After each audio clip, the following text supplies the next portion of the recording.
You're listening to the Crystal Bar podcast, where crystals, astrology, and aligned living meet the cycles of the moon and year.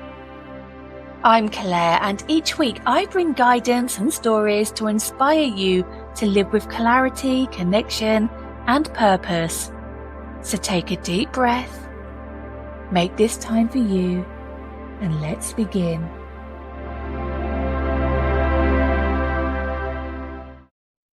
Hello, my lovelies. Welcome back to the podcast. This week is energetically stacked. I don't know if you can feel it in the air, but we've got a lot going on over the 7 days coming up. And honestly, if the universe had a group chat, it would be absolutely wild right now, because we've got superstition, we've got romance, we've got eclipses, we've got a Lunar New Year, we've got rain cleansing nearly all of the UK, and we are quietly slipping into the dreamy shadow of Pisces season.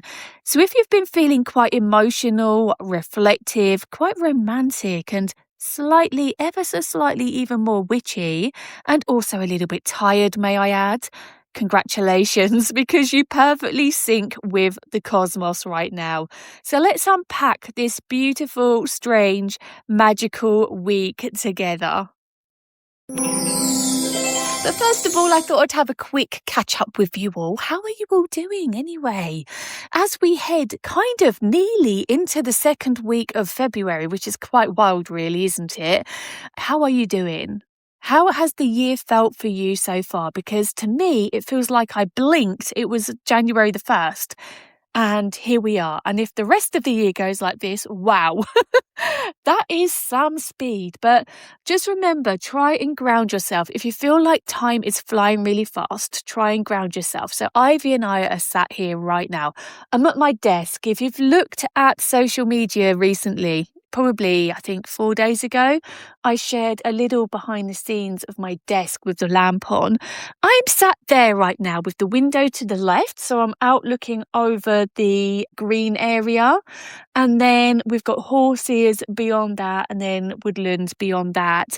And Ivy is laying on the sofa snoring. She's tucked up, head on the arm, and just snoring away, legs all out and all relaxed and tongue out. Arnie's upstairs snoring away. I can literally feel the vibration on the floor above me. And outside, of course, it's raining. But yeah, I just feel like it's not let up really, is it, the rain? But there is some good about that. I will talk about that later. But I have to say I'm a little bit like, oh, come on, weather, because I love gardening, as you know. And normally around this time, I'm pruning the roses, I'm treating the woodwork, we're getting ready. We still haven't painted our fences. Who remembers that conversation last August? We brought this lovely stain for our fences and our shed and our flower borders. And we'd had, 4 months of dryness, of heat, and then suddenly the rain started. Every weekend, every opportunity, there was drizzle. You have to leave it for 24 hours without it getting wet. So yeah, it's still sat there, and I was kind of hoping it would be a late winter job, before all the flowers start blooming and everything. But no, it's just been wet and dismal, and our poor grass has suffered. It's like a mud bath. So we're considering returfing that. I might just get to grips with the seeds though and try and resolve the situation before, committing to that kind of financial outlay. Also, sofa update. Yeah, I've cancelled the order. We've still sat here with our old ones. We were looking high-armed ones, quite a bit like Chesterfield, but they're lovely sofas from Laura Ashley. But when I'm sat here looking at Ivy, chilled out with her head resting on the arm and relaxing, they won't be able to do that on that style. So we're going to relook and rethink about the style and everything. So yeah, we're still here with our grubby old sofas. But, when you've got dogs with muddy paws, do you really want to be spending loads of money? I don't know. But we digress. This week as well, I have been photographing new crystals. They are now in the newly added section. I have a plentitude of many more to get through. Unfortunately, Yeah, time has been really tight, but I promise you, I will get back into the rhythm of that. I have literally got a shelf to the left of me, a big shelf full of brand new goodies. Also, as well, I've commissioned one of the lovely families I've been working for about 6 years now, nearly 7 years. In India, actually, they're very lovely. They consciously source their crystals. I see all of the certificates for those. They're actually, excuse me, designing some lovely bracelets. Now, I've designed them. I've set out what I want in them. They've sourced the most loveliest of beads and they're making them for me. Now, I was going to make my own bracelets, but again, it's a time thing and they're just fantastic at what they do. And for those of you who know me and know that I love Buddha, there is a tiny Buddha head on each bracelet as well. So they're all very unique to the crystal bar. And I just hope, I think I've got about 15 different combinations come in. No star signs because that can kind of get quite big. But what I've done, I've grouped them into elements. So if obviously you're an Aries, Leo or a Sagittarius, you'd go for the fire element. But of course, it's free will. Whatever you feel drawn to, you go to. I've just been speaking to him actually. Also, as well, he's made me some lovely big style dress rings that are adjustable, quite chunky ones. I know I've got some dainty ones left on the website, and also some very nice chunky pendants. So watch this space.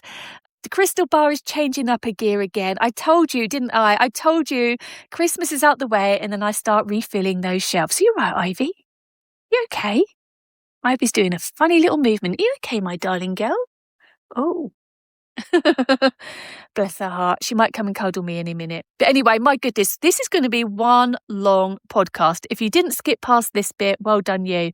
But shall we get into it? Because we have a lot to discuss for the next 7 days.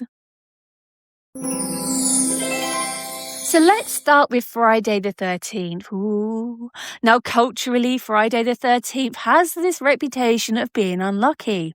Horror films, broken mirrors, ladders, black cats, the whole dramatic aesthetic. But did you know what?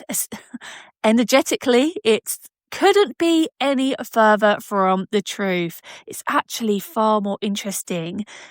Now, yes, 13 has long been sacred in older traditions. Sorry, I can't get my words out today. It represents cycles, rebirth, and feminine energy. Did you know that? And there are actually 13 lunar cycles in a year, and many ancient cultures view 13 as a number of power, intuition, and transformation. So how did it become unlucky?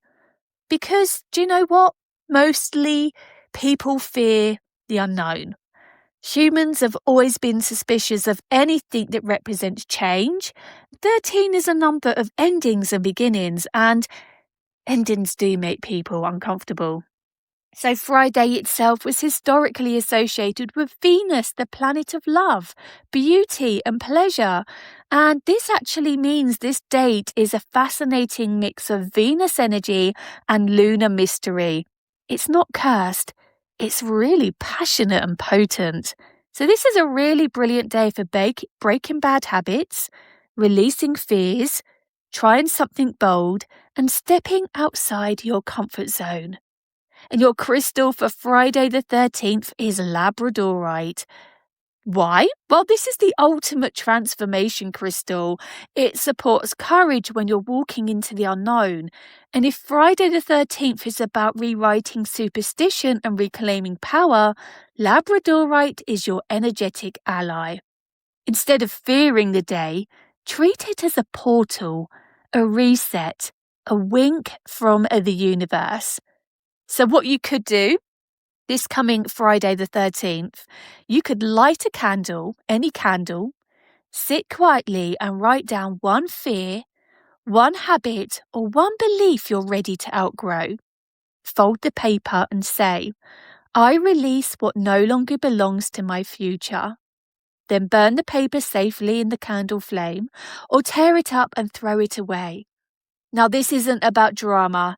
It's about signaling to your subconscious that you're stepping into a new version of yourself. Hold your Labradorite or place your hand over your heart chakra for a few breaths afterwards. And remember, transformation doesn't need to be loud to be real. And of course, the day after, we are heading into Valentine's Day. Oh, listen, I know Valentine's Day can be a complicated day for many of you. For some people, it's roses and romance. For others, it's awkward supermarket chocolate and existential dread. I get it, okay, I get it. But the energy of Valentine's isn't just about couples, it's about circulation of love. And here's the important bit. Do you know what? It's okay to want love. It's okay to seek partnership. It's okay to desire connection. Spiritual spaces sometimes overcorrect into self-love only. And yes, self-love does matter, but humans are relational creatures. We are wired to connect. Love outward does not cancel love inward. And Valentine's energy is about passion, vulnerability, affection, joy, expression. So this is a day to celebrate love in all directions, whether that be romantic, friendship, so platonic, familial, self-directed, universal. And with that being said, of course, my crystal for Valentine's Day is rose quartz. Classic? Yes. Overrated? Never. Because rose quartz softens your heart chakra without weakening it. It reminds you that love is strength, not fragility. So carry it if you're dating, healing, hoping, or simply waiting to open emotionally. If you're single, love is not absent, my loves. It's circulating through friendships, pets, creativity, and purpose. Romance is just one channel of a much bigger current. Now we move into the 17th, and this is big energy because we have a new moon eclipse in Aquarius. It's not subtle energy, it is an acceleration energy. Oh gosh, honestly, if you've never felt an eclipse, this is going to be one you probably will, because it's going to bring fast shifts, revelations, endings, and beginnings. And alongside the eclipse, you've got the new moon, which is a seed. And alongside that seed, the eclipse is bringing a lightning strike. Plus, you've got your Aquarius energy asking, where are you ready to think differently? Where are you outgrowing old identities? Where are you meant to evolve? Aquarius is innovation, freedom, community, rebellion, and future vision. So this eclipse isn't about small tweaks, it's about timeline changes.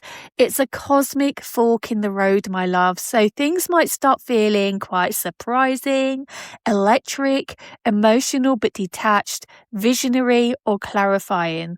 So your crystal as well for this eclipse has got to be amethyst. Amethyst helps you stay calm inside, and whilst change is happening, it keeps you level. It keeps your nervous system steady, whilst the universe rearranges furniture. This eclipse is not here to scare you though, my loves. It's here to realign. Wow. And hold on to your hats, because on the 17th we have the lunar new moon and new year as well. The lunar new year. I'll get my words out right. Sorry, I apologise. And with that being said, we do need to talk about some terminology, because language really does matter around the lunar new year. So if you hear the terminology Chinese New Year and you use that terminology, you're actually referring specifically to Chinese cultural celebrations. And when you say Lunar New Year, you're acknowledging that multiple cultures celebrate this time, including Chinese, Korean, Vietnamese, and others who follow lunar calendars. Neither term is wrong, but Lunar New Year is broader and more inclusive. And I have got this information from an Asian person who celebrates and is educating the world. Because my goodness, every year there are so many comments on posts, including mine over years gone by, saying it's cultural appropriation. Oh my God, I can't get my words out, and being quite rude about it. This isn't about taking somebody's celebrations. This is about acknowledging the celebrations and teaching the world and educating, okay? So hopefully nobody is going to be offended by what I'm about to say as well. Because energetically, Lunar New Year is a reset rooted in nature's timing, which a lot of people are enjoying and wanting to celebrate. It doesn't run itself by the Gregorian calendar. It actually aligns with lunar cycles, and many of us, including witches and healers, align themselves with that lunar cycle as well. The agricultural rhythms and renewal of energy.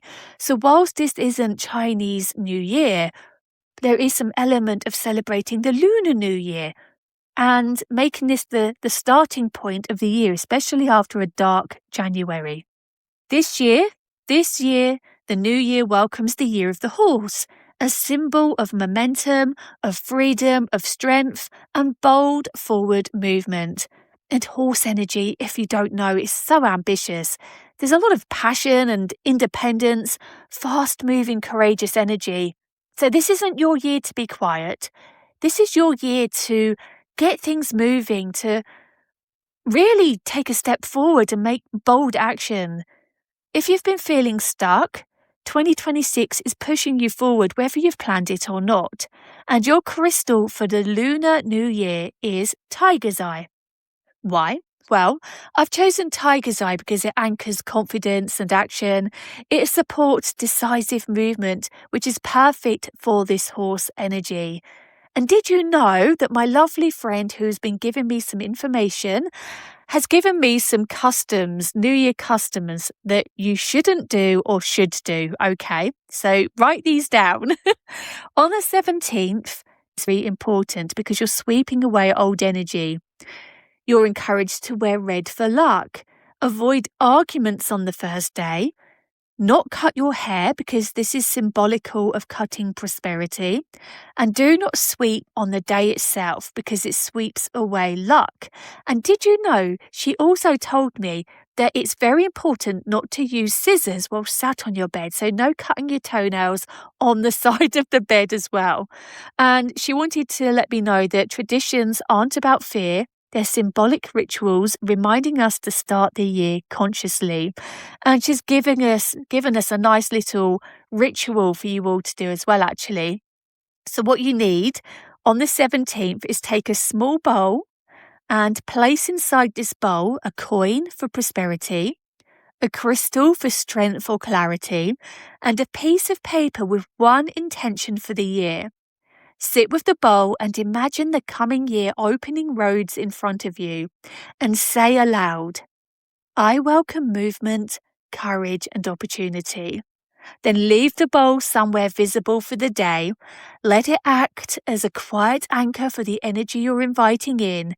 And she did say, if you know where your money corner is, pop it there. If you stand at your front door and look at the furthest corner of your home, not the room you're in, the furthest left corner of your home, that's your money corner, okay? Southeast is also a great area for money corners. And I just want to end that ritual by saying simple rituals work because they focus attention, my lovelies. So attention is energy, and this little ritual is definitely going to draw up some incredible energy on the 17th.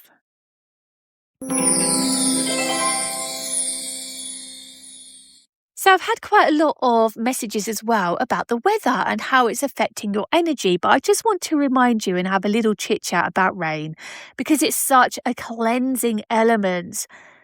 It's relentless right now, though, isn't it? If you're in the UK, I get it. I completely get it. My granddad lives in Camborne in Cornwall, just outside it, actually. And every time on Good Morning Britain, they show the weather, they do show that Camborne has been one of the most relentless for rain. So I feel so sorry for him. Oh my gosh, what a time it's been for weather, for sure. But can I just say, and I want to remind you, as I've just said, water is the emotional element.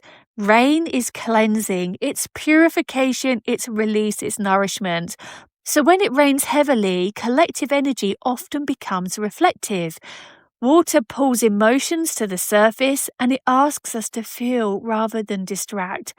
So this week's rain mirrors the eclipse energy. Wash, reset, soften, begin again. So if you're feeling introspective, sensitive, or nostalgic, that's water working through you. Just think of it as nourishing the earth, though, especially for many of us. We had such a dry, hot summer. So to me, the earth is being nourished and maybe gearing up for another hot summer.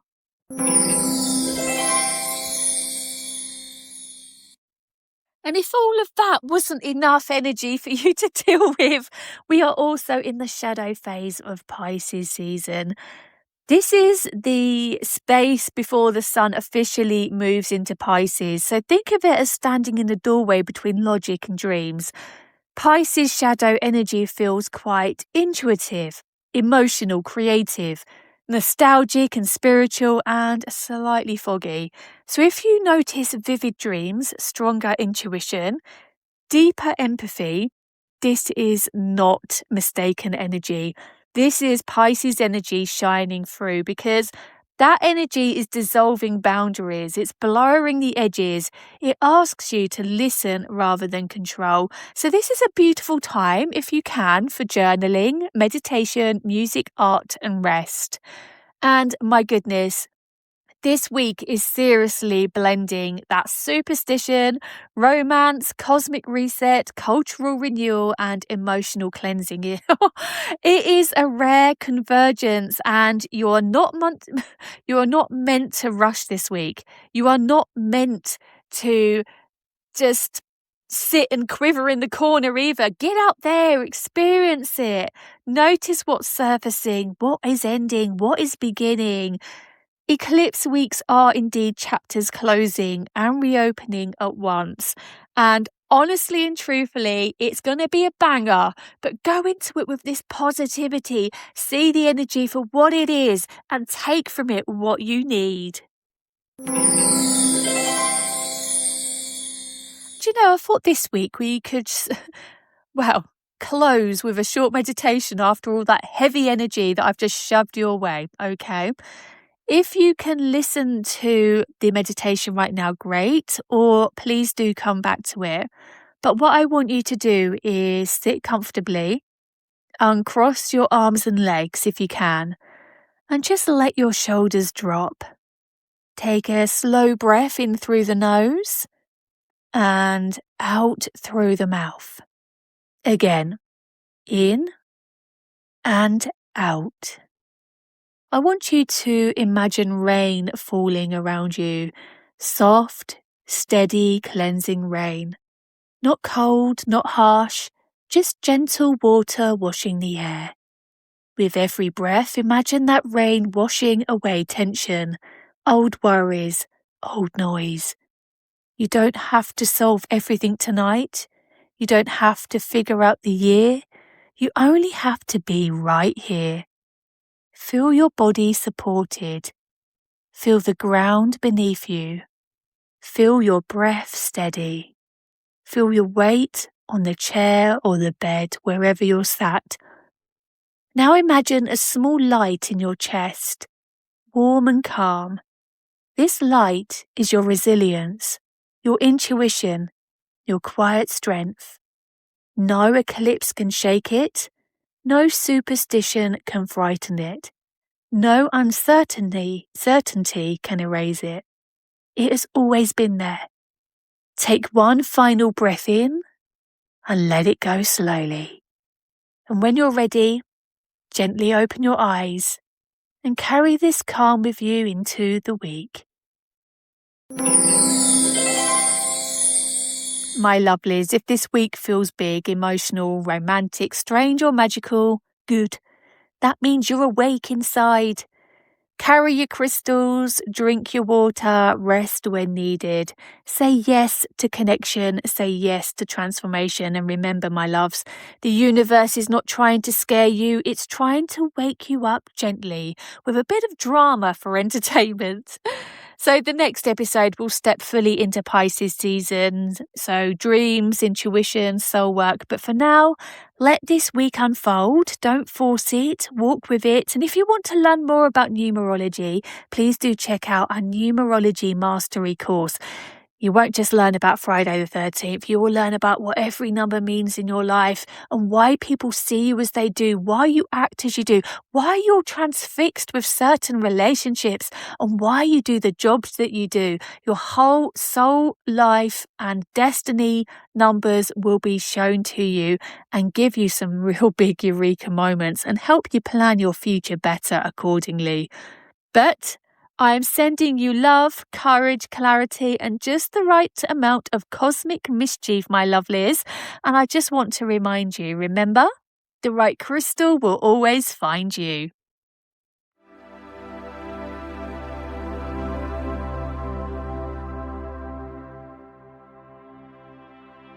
Before you go, I have a very special discount code for you, especially for those of you who love buying crystals.